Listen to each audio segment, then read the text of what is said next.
I really went viral when I decided to take a UK flag and an Israel flag and to march down the streets of the high street, the main street of one of the most supposedly, in air quotes, liberal, tolerant, accepting, diverse parts of London town, which is Camden High Street. So I decided that was the perfect place to do this solo demonstration, I call it. So I took my Israel flag and my UK flag and a little portable speaker playing Misha Ma'amin, which means he who believes, Misha Ma'amin lo lefached, he who believes is not afraid. And that's blaring, and I'm shouting, we are not afraid of terrorists. Stand up for your freedom, or you will no longer have freedom.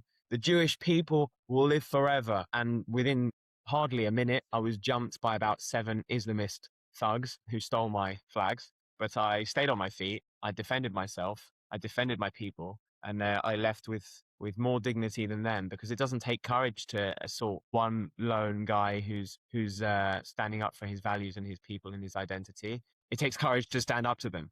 Today, we're joined by one of the most outspoken young voices in the pro-Israel movement, Sammy Yahood. Born and raised in London, Sammy has become known for his blunt warnings about the future of Jewish communities in the West. He argues that Jews must rediscover strength, identity, and courage in a world where anti-Semitism is rising again. After the October 7th attacks and the wave of global reactions that followed, Sammy has been speaking around the world about what he believes is a historic turning point for the Jewish people.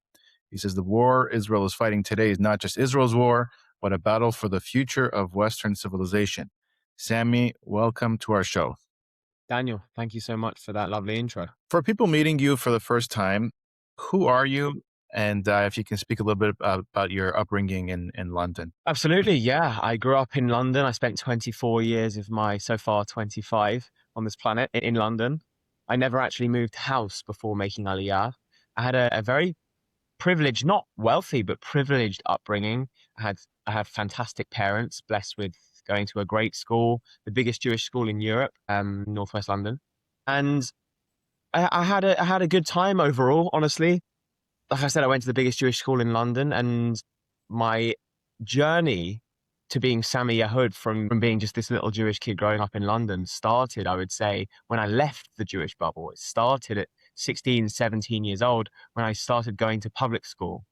And I'd realized that I immediately got this perspective on my life prior to that moment, and understood that the whole world isn't the Northwest London Jewish community, and that we need to be grateful for our Jewish values and how we're always supporting one another and self-sufficient and all of these things, as well as understand that our safety cannot be taken for granted either. So 2 of those things sort of landed for me in 1 year, so to speak. As soon as I jumped into public school, I was one of the only Jews in the building, after being 1 Jew out of 2,000 or so in the building.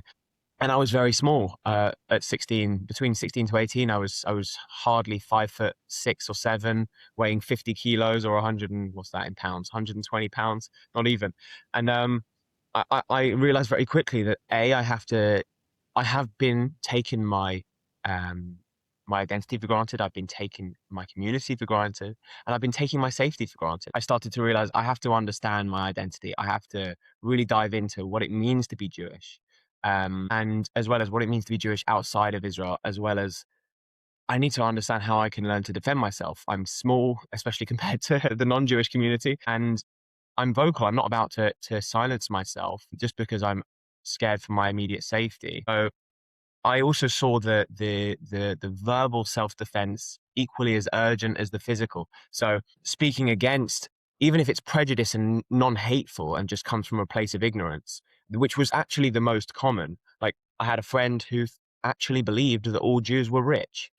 And I felt an urge. Was self-defense for me. I had to be able to stand up for why that's not correct, why people have been led to believe that, the historical relevance of it, and the significance of that, and why it's offensive. Because it's like, why is it? His next question would be, why is that offensive? You know, shouldn't you take that as a compliment? So there was so much earth-shattering perspective that I got in that time in my life, as well as obviously going through puberty and hopefully growing a little bit from my small size and small world perspective. And I went on that journey. I also went to kickboxing at the age of 9 because my dad wanted to make sure I was getting the right discipline. I hope it worked. But I also took that for granted. It was also a thing of, why do I need this? What am I doing? Yes, I don't know. I just didn't, I never really connected to it. I also used to flinch every time there was a glove thrown in my face's direction. I'm not a natural. I was never a naturalist, at least at that age. And by the time I was 13 or 14, I dropped it and moved on to the next sport, the next thing. Um, and like I said, by the time I was 16, 17, I'd pick that right back up. And it's just the perspective led me to the gratitude and the understanding, and that led me to diving straight in. Now, when did you first start noticing anti-Semitism in Britain? And did it come more from the far right, the far left, or the Islamist communities? When did I notice it in Britain? In my own life, as I said, I started noticing it when I left the community, but I never noticed it as a wide scale issue. I never really understood it on a wider scale. At college, between 16 to 18, I understood it only from the Muslim cohort of my college, which is the upper part of high school in most of the UK for you Americans. But when did I start noticing it in society was more around 2021. 2021 was the moment when I started seeing, because there was a war with Gaza and there was a lot of rockets flying at that moment. And by that point, I was already doing volunteer security work for the Jewish community across London. And we would see, that was when people started to really see through the BBC as well, because the BBC was the gold standard of truth for a century or longer. And at that moment, at least in our community, people started to realize that there weren't just mistakes. They were actual hateful twisting of the truth and a misuse of information and a concealing of the full picture. And then a quick apology later. So the BBC opened my eyes to it. I'll never forget the way they reported what happened in Jerusalem on Ramadan in 2021. There was every day on Ramadan in Jerusalem, 80,000 Muslims pray there peacefully every single day on what is the Temple Mount, Al-Aqsa Mosque. And the Israeli police and army facilitate it. They facilitate that happening every single day for a month. And what a group of 100 or 2 terrorists decided to do one day was to store rocks and projectile fireworks and mini explosives in their own mosque, in their own supposed third holiest site, to throw down on the Jews at the Kotel, the Western Wall, which is just directly next to it. And the BBC, of course, they go in for their photo opportunity of the Israeli police with their visor riot gear, looking like stormtroopers, going in and arresting all these terrorists so that the peaceful praying can continue. They accidentally left that part out, but they said that IDS soldiers I'll never forget, storm mosque on Ramadan in Jerusalem and arrest worshippers. That's what they said. That's how they headlined it. And of course, the photo is the smoke bombs going up. They don't say that the smoke bombs are actually thrown by the terrorist protesters. They're throwing fireworks in their own mosque. So that moment, at least for me, was extremely eye-opening, not just on the Jew hatred on the ground, which rose immediately the next day. So I'm on security shift the next day for the Jewish community, and you have cars driving past synagogues screaming at Jews and waving Palestinian flags. So it was palpable the next day on the streets, but for me it was immediately evidence that the BBC was not making honest mistakes in journalism. They were hateful of Jews. Yeah. Now, do you still have friends and family that live in London? I have some friends in London. Luckily, the majority of my family does not live in London. What is your assessment of, what's going on there now in terms of anti-Semitism, and the government there obviously is not really pro-Israel. What is your assessment of that? Well, it's important to mention that the government for many years, and still to the best of my knowledge, provides a large number of funding for Jewish security and to protect the Jewish communities. But that doesn't say anything in my in my mind, because just today or yesterday they've introduced this new blasphemy law against speaking against Islam. Even if you were to quote the Quran, you can be arrested for stating the truth about Islam if it offends someone. So it's always this tyranny is always brought in under the guise that it's in your own best interests. So we're protecting you from anxiety or from hatred, but really they're just censoring speech and freedom of opinion and belief and disagreement with the government's ideology. It's less anti-Semitism that's the problem. The problem is the government essentially allowing Islam and Islamism to take over, purely allowing it. So the second most powerful person in the UK, her name is Shabana Mahmood. She's the Home Secretary. So she's in charge of the MI, which is like the CIA. She's in charge of the borders. And she says, and she has said in multiple interviews, that Islam is the central deciding factor in all of the decisions she makes in her life. So it's not even anti-Semitism that's the problem. Anti-Semitism is like the symptom of the virus, and the virus being the weakness amongst Brits and in Britain.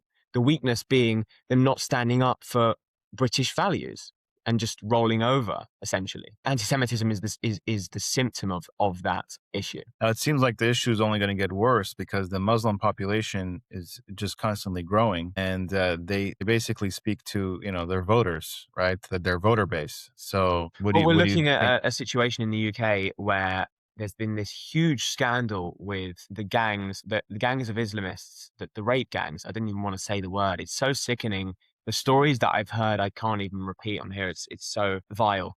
And the government and the police have been guilty of covering it up. In fact, there was a video the other day of in the center, Manchester city centre, so the essentially the second or third biggest city in the UK. There is two Islamists on horseback, yeah, and they're wearing armbands that say Sharia on them, yeah, say Sharia on their armband, and they're on horseback through the city centre of Manchester. Just picture this through San Francisco or through New York City, coming soon, and they are chasing people essentially who are clearly not Muslim. And there's a dozen police officers stood on the side of the road just watching. Yeah. And this British guy goes up to them, and I'm going to do my best Manchester accent. He says, they're chasing people on horseback. You're not going to do anything. And he's shouting at the police officers with a lot of respect to his credit. And he says, and the police officer said to him, and it was shocking. He says, "What do you want me to do? Pull him off a horse?" And he says, yeah, I do. He's chasing people on horseback and trying to implement his own law, Sharia law. I can't tell you how many hundreds of Sharia courts there are adjudicating British law in the UK. And the police didn't do anything other than have a little soft word to them from the ground, looking up at them on their horse. And that just says that video just says the whole story, doesn't it? Really, it's they didn't do anything. The British guy, the Manchester guy, he says the police officer says, "What do you want me to do? Pull him off a horse?" He says, "Yeah, you would if he had a Union Jack. If he had a British flag, you would pull him off a horse." And I have no doubt in my mind that that's the truth. The policing that we've seen for the for the monarchist, anti-Islamic regime, Persian Iranian protests, the police showed up for a riot and roughed up the crowd so that there was a riot. When there's a Save the UK protest, just protesting for the safety of young British girls from these Islamist gangs that I've just mentioned, the police show up for a riot. But when there's a so-called Palestine protest, an Islamist socialist revolutionary protest, as I like to call it, calling for jihad, the police not only are there with their soft hats, but they also typically face away from the crowd. Typically, this is an important bit of context, they're usually facing the counter-protests. So protecting the jihadi socialist revolutionaries behind them. And that, again, tells you the whole story. Yeah, for sure. I actually hear a lot about this from Tommy Robinson, who I'm sure you're a fan of his, right? He is really interesting. I think his work is important, but he's somebody who has been successfully demonized by the British media. So before anyone really realized, or at least I didn't realize, and most people in my circles had no idea that the BBC has been against actual British values and the interests of the British people. he's been being labeled as a neo-Nazi and far right this and far right that, and the EDL is this.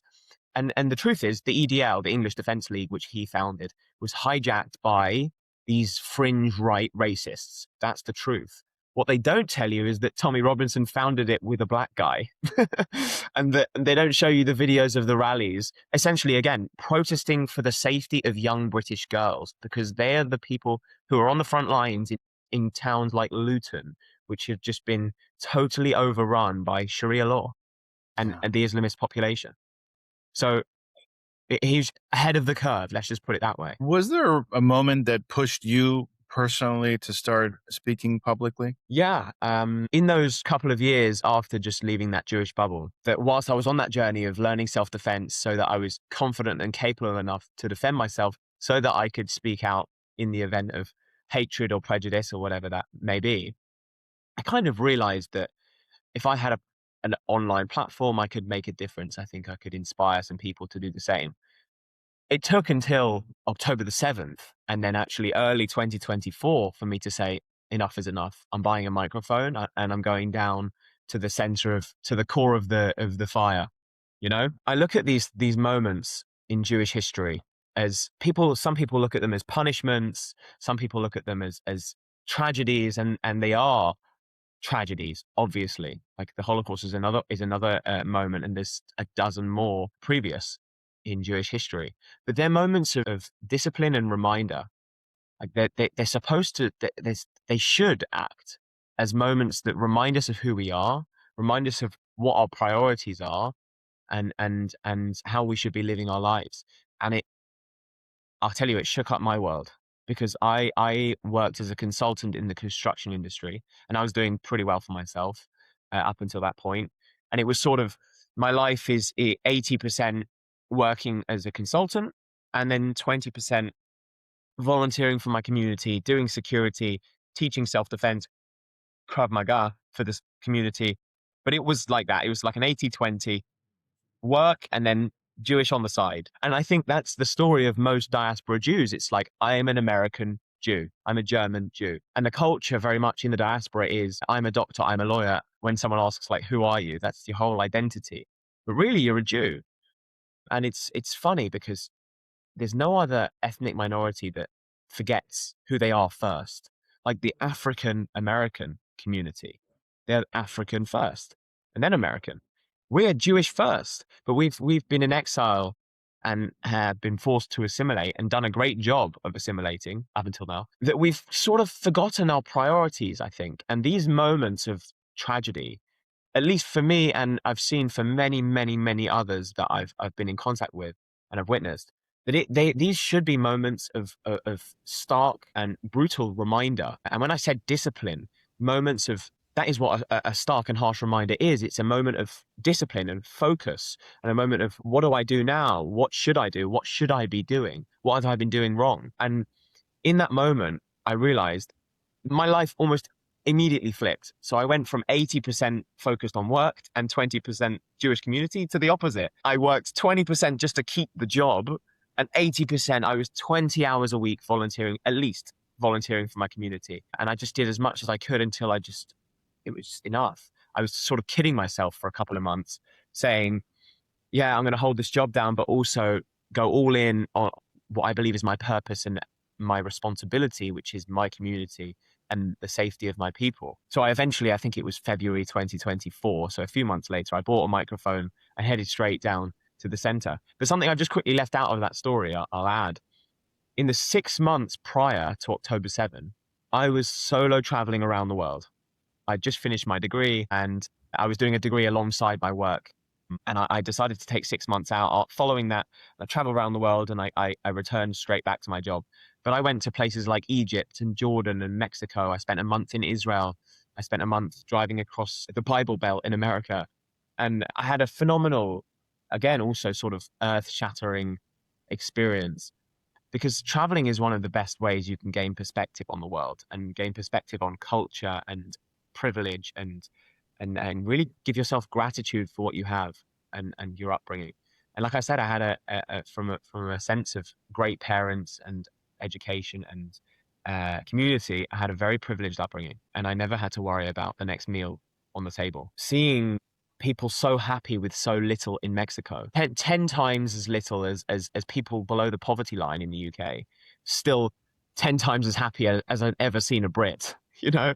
And then you go to Egypt and you just see there is zero political freedom. Like women can't rent a hotel room on their own. Just little things. I mentioned I can't even remember what it was. It was so insignificant to me, but I mentioned something about Europe around the dinner table. I sat in a Muslim family's home for dinner. I was invited in, and someone immediately just shut me down, almost aggressively shut me down.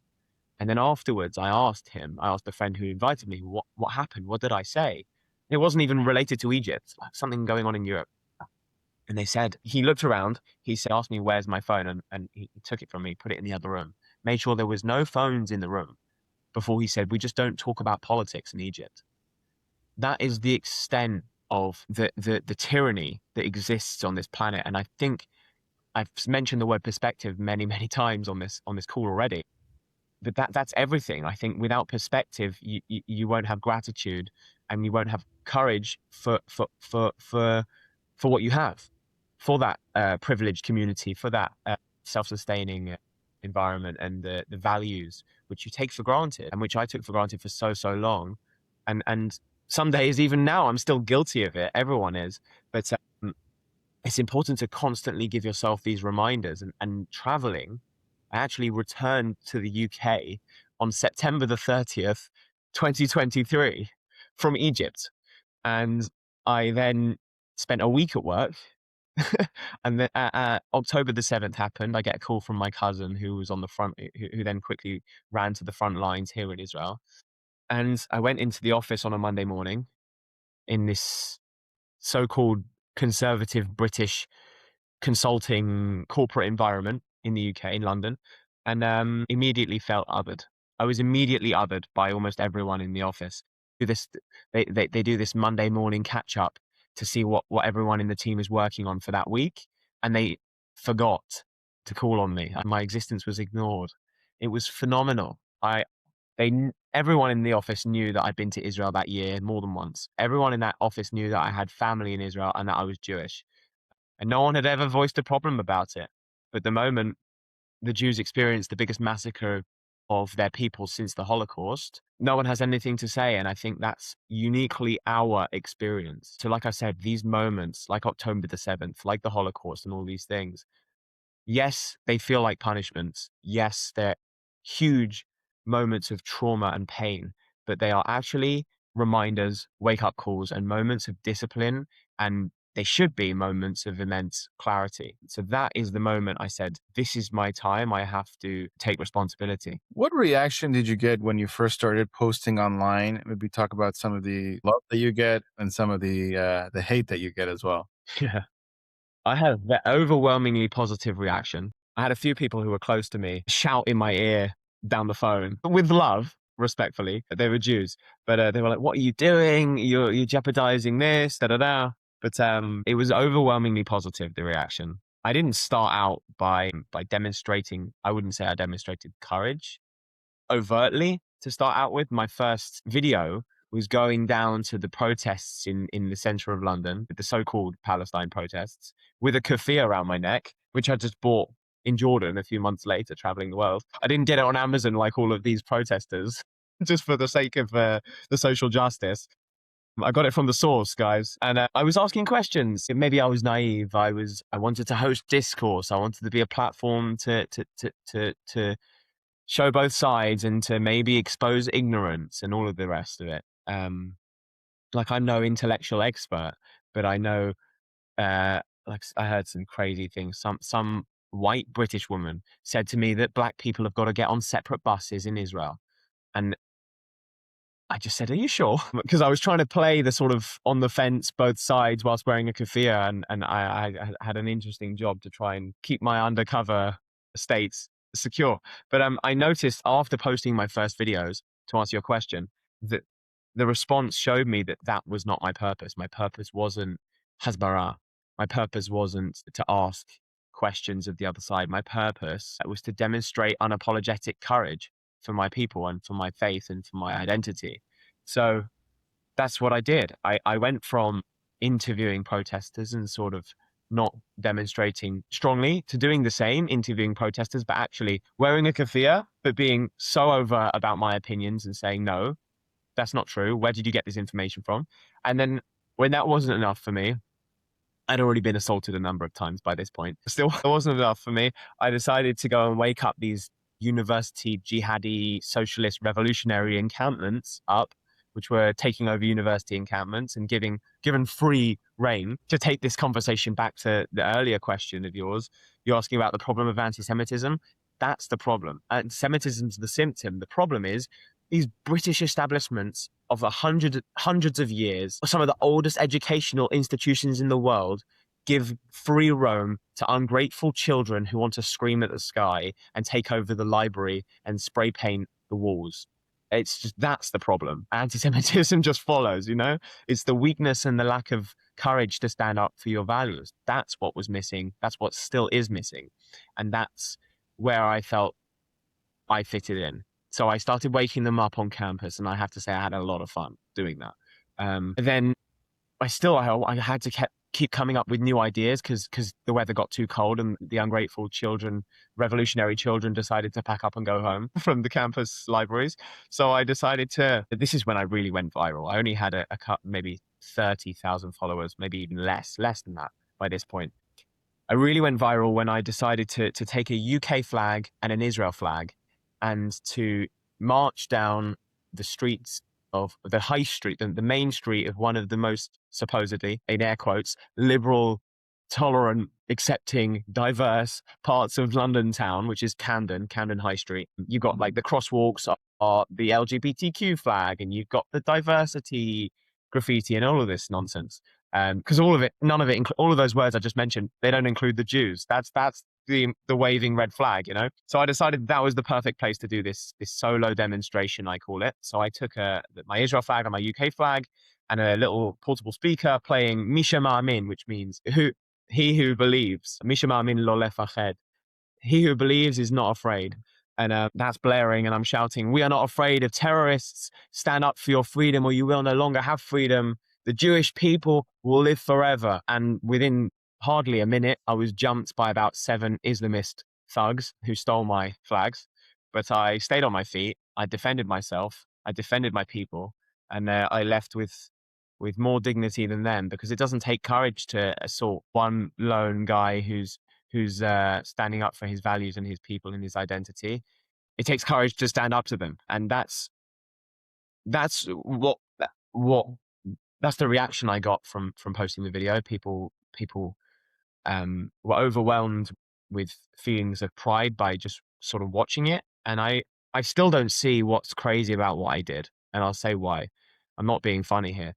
You go back hardly 20 and you got hundreds, maybe even thousands of Jewish men who are tough and who understand that their community needs them and needs them to stand up physically for them and the preservation of their safety, to hold the racists. That's what anti-Semitism is. It's racism. We are a ethnic group. Hold the racists accountable for their beliefs. You want to go back a little bit further than 20 years, and you look at the Madison Square Garden in 1939, just before the outbreak of World War II, was filled with Nazis. Nazi flags in Madison Square Garden, sold out. You look at London, you look at the UK, and one of the political frontrunners was a self-proclaimed fascist and friend of Hitler. So how were these people stopped? These people were stopped by not one Jewish man doing this solo demonstration, but hundreds of Jewish men ensuring that every single time these fascists, these actual fascists, the word's lost its meaning almost, and these racists met up, they were held accountable. And I think everyone on this call knows what I mean by that. And I'm not by any means calling for violence. I'm calling for courage. I'm calling for backbone. You know, that's what people see my work. People saw that video and said I was antagonizing them, and I asked for it. Even Jews said that, and I think that shows me just how weak we've become.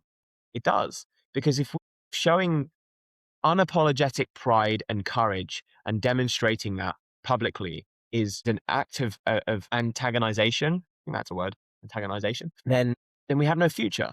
You know, if we can't demonstrate our identity and our pride in that, in our values with pride, then we don't have a future. So courageous Jewish men is what's missing. And that's why I founded my organization, Peace Through Strength. I've opened an online school and community for Jewish men exclusively to sit together, to learn together, to understand our responsibility to our families and our children's future.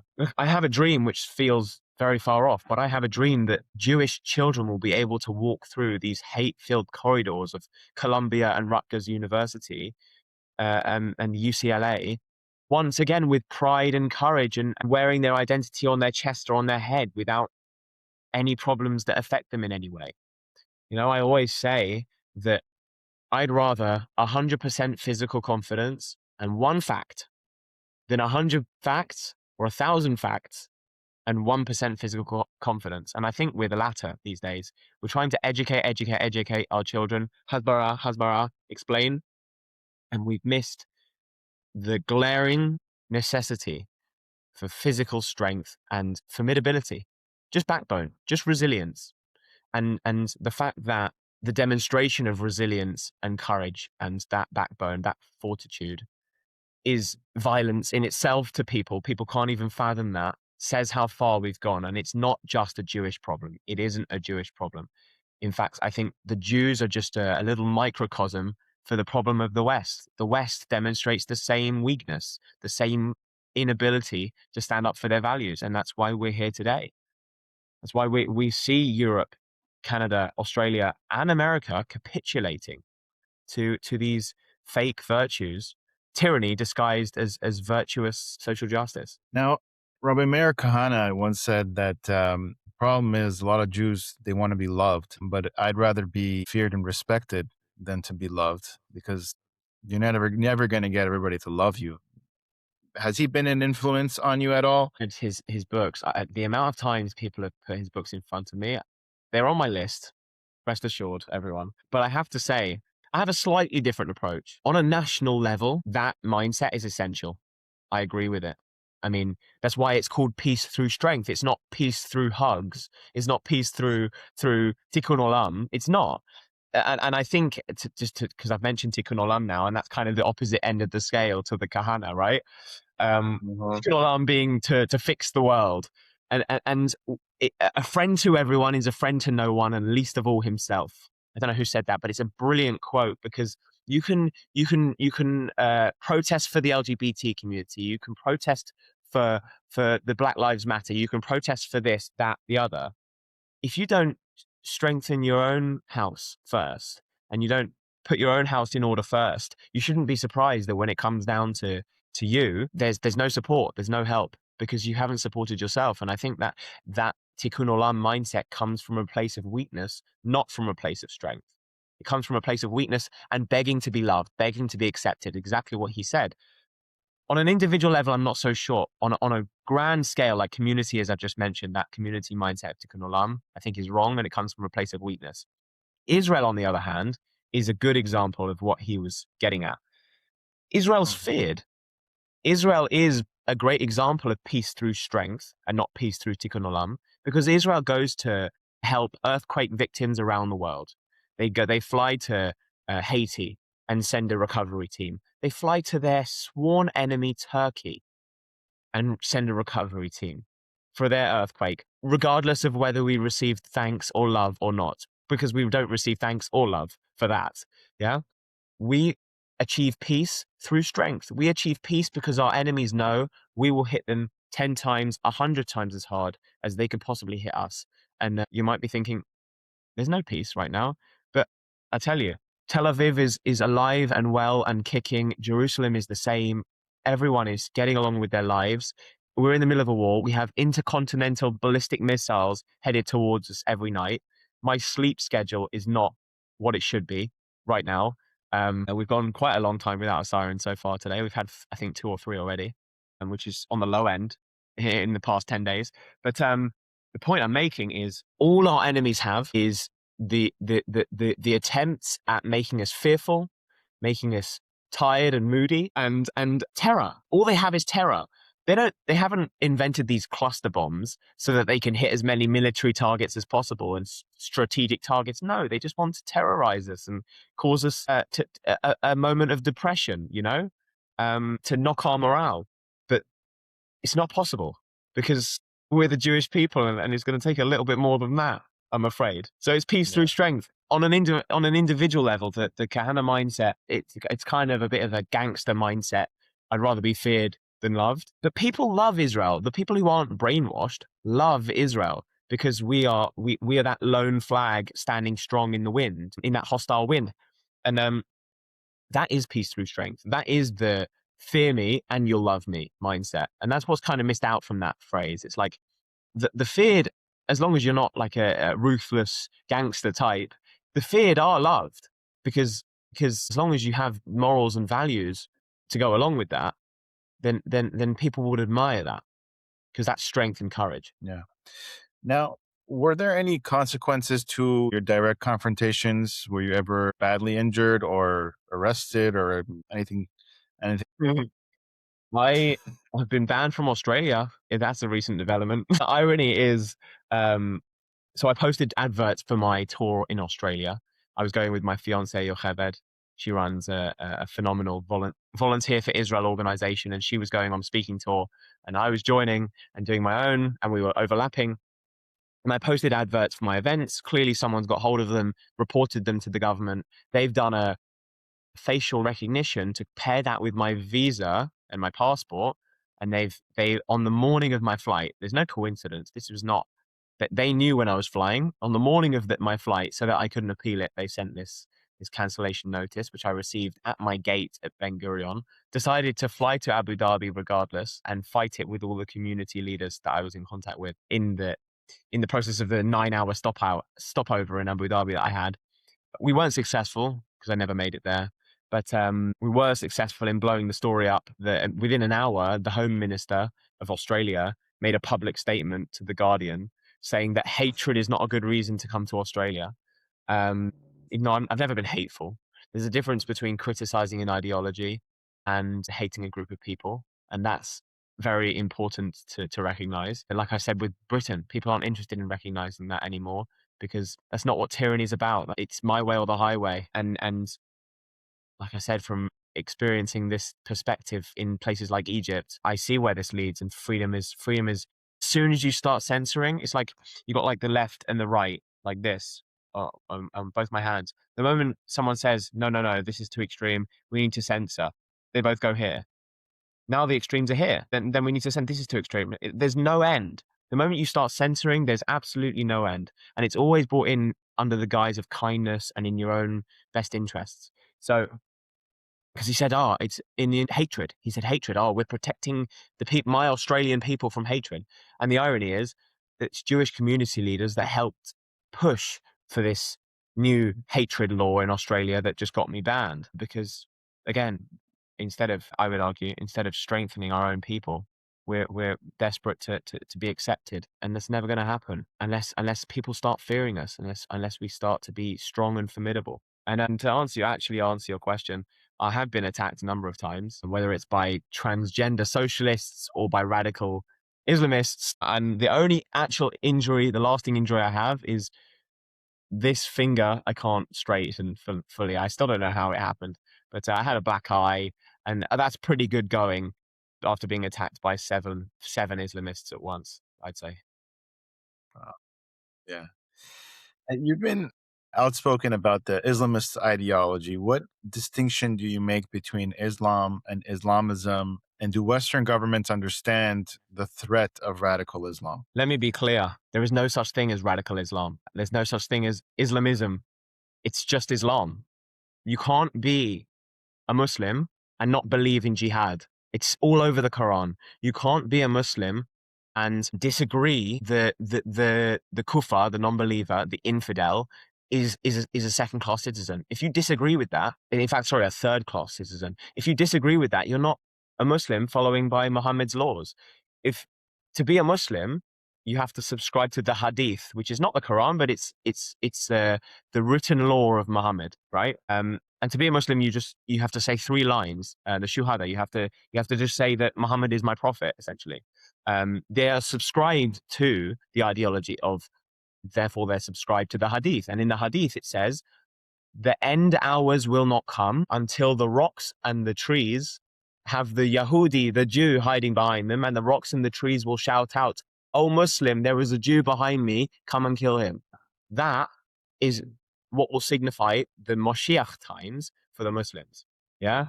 For Christians, it's their Messiah coming back. For Jews, it's the Messiah and the redemption and the Geula times. It's positive. For Islam and people that follow Islam, in that ideology, it's when the Jews are hiding behind the rocks and the Muslims' opportunity to actually kill some Jews. That's the signifier of their end times. So I said there's no such thing as radical Islam because that suggests that there's a difference between A and B. There's no A and B.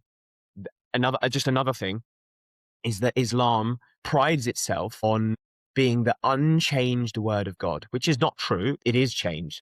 It has changed. They base themselves on the Old Testament and the New Testament, the Torah and the rest of the Bible. And they say, for example, they say that Jesus was a prophet, that Jesus is mentioned over a dozen times in the Quran. They say he was a prophet, and they relate to the Torah a lot and Torah values, but they say that those are wrong, and Judaism and Christianity are wrong because they have changed and bastardized their text and their law and modernized to suit modern times, and that's wrong.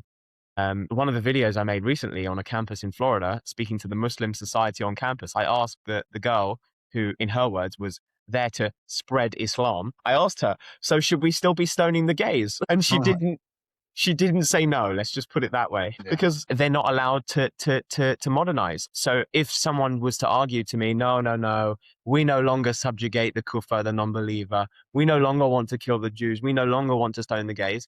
It's illegal in Islam. Islam prides itself on being unchanged, on not modernizing, on not interpreting the word of God. The word of God and their prophet Muhammad is final. There's no ambiguity in it. That's what's crazy. That's the crazy part, is that there is no ambiguity in the danger of Islam. But we have become complacent as people who enjoy Judeo-Christian values. I was going to say Westerners, but Israel included has becoming complacent in a way. And not all cultures are equal. Let's put it that way. Not everyone wants to just live hunky-dory and live and let live. That's a liberal ideology. That's not ideology. It's a liberal mindset to be live and let live and to be a safe haven for people fleeing war. But it's nothing short of suicidal to invite people in who openly subscribe to a book that wants to kill you. Yeah. Now, when exactly did you move to Israel? Why did you decide to move there? And was it always something that you wanted to do? I think subconsciously, yes, it always was something I wanted to do. But like I said, I've been on a bit of a journey, as we've touched on briefly here. When did I move? I moved November 2024. So when I did that solo demonstration in London, I actually already made Aliyah. The moment, it wasn't just October the 7th that gave me the courage and the drive to start the content journey. It was also the fact that I said, I'm making Aliyah. It wasn't the push. There's always this push and pull, varying factors for Jews making Aliyah, right? And always the pull should be the biggest factor of being where you're supposed to be, and how it's the biggest mitzvah to come and move to Israel. How it's, I don't know, it's where we belong. The list goes on. The point I'm making is I felt that pull stronger than ever as a result of the push. Like I said, these moments of trauma, like October the 7th, are there to serve us as a reminder. I think they're there to show us the light in these moments of immense darkness. And the light for me was, I wanted to move to Israel previously, but in my British mentality, I was of the mindset of, oh, it's not the right time. Oh, I'll finish this. I'll achieve this in my career. I'll wait for this moment or that. You know, it was all pull, the drive to come to Israel. The reminder that I am not British. I have 0% British DNA. My family have been there for 3 generations. That will not make me British. That reminder, which I think most Jews have forgotten in Galut, in exile around the world, is what made me realize, also having spent 2 months in Israel that year doing my traveling, made me realize this is where I belong. I already wanted to move to Israel, but I realized I've been making excuses for when and how I was to move and what I was waiting for, you know? I always, my whole life, it was my dream to join the IDF and to serve as a special forces operator. I very much combat oriented. I think it's just the way my brain is wired.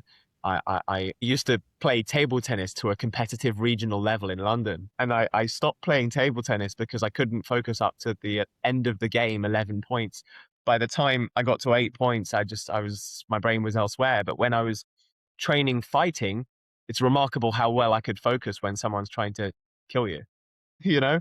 Um, or even when you're training, you know, like when someone's trying to punch you in the face, it requires a certain level of focus.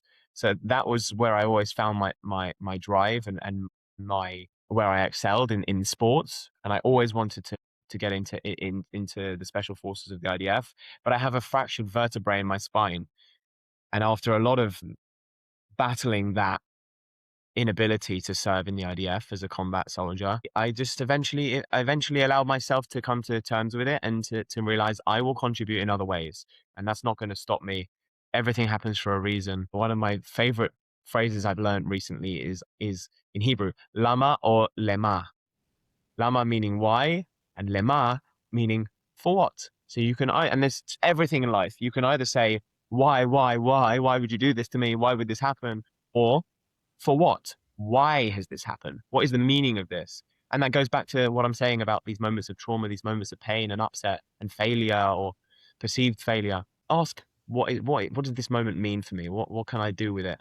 Life's not about what happens to you. It's about how you choose to respond to it. And I met the most inspirational man the other day, the father of Natan Rosenfeld, an Israeli British soldier who fell in Gaza and saved many other soldiers and families' lives as a result of him taking the shot.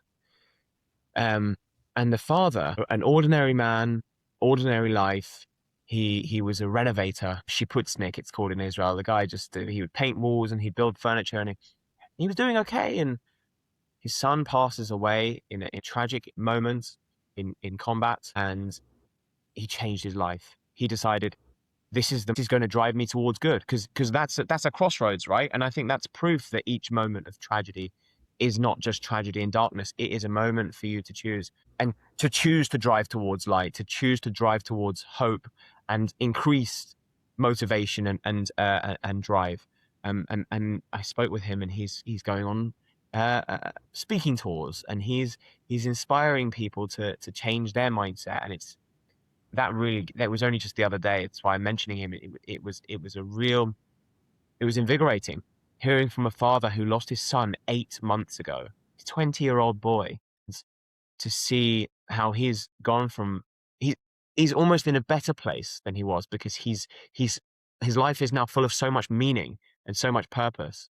And that's the same for me. I'm happier than I've ever been, because I'm driving towards personal growth, but more importantly, contribution. What can I contribute and add to my society and my people?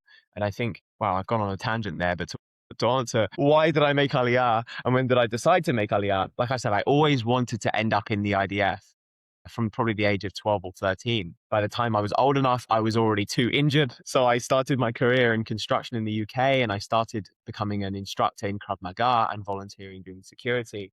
And by the time October the 7th happened, not only did it spur me on to take responsibility and step up for the community in the ways that I have, which is why I've ended up on this podcast now, but also now is my time to make Aliyah. I've never felt, even outside of the work that I do, I've never felt so much meaning and so much belonging than being in Israel. That's, if I had to answer in one short sentence, because I don't think I've answered any of your question in one short sentence, which I've never felt so much belonging. This is where we belong. That's what I would say. Ask you one final question. Do you think that Israel is becoming the only safe place for Jews? And do you think that Jewish communities in the diaspora are in denial about the threat that they face? I want to caveat my answer. It might be slightly annoying to some people, but oh well. There's no such thing as a safe place. I think it's it's something that's thrown around all the time. Like I think it started with this leftist movement of safe spaces and